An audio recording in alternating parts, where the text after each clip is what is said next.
കൊടുക്കുവാൻ നിങ്ങളെ ആക്കി വെച്ചിരിക്കുന്നു. ദാ ഇവനാണ് സാത്താന്റെ പ്രതിനിധി. സാത്താന്റെ പ്രതിനിധിയാണെന്ന് വിചാരിക്കുക.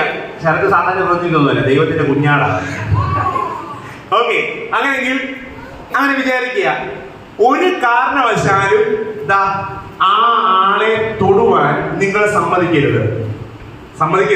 ഉറപ്പിച്ചോ? അല്ലേ? സമ്മതിക്കരുത്. റെഡി? അങ്ങനെയെങ്കിൽ ഞാൻ 20 seconds ടൈമാണ്. നീ പറഞ്ഞടിച്ചു കേട്ടാ, ഒരു കുഴപ്പമില്ല. Time starts now. 93.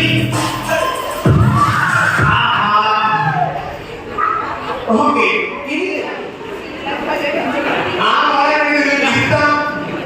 പ്രൊട്ടക്ട് ചെയ്യാം. പക്ഷേ ശരത്ത് ഒരു കാരണവശാലും ആ കുഞ്ഞിനെ ദൈവം തൊടാൻ പാടില്ല. ഓക്കെ, ദൈവമേ കർത്താവേ, ഇവിടെ ഒരു കബഡി നടക്കല്ലേ. Okay, time starts now.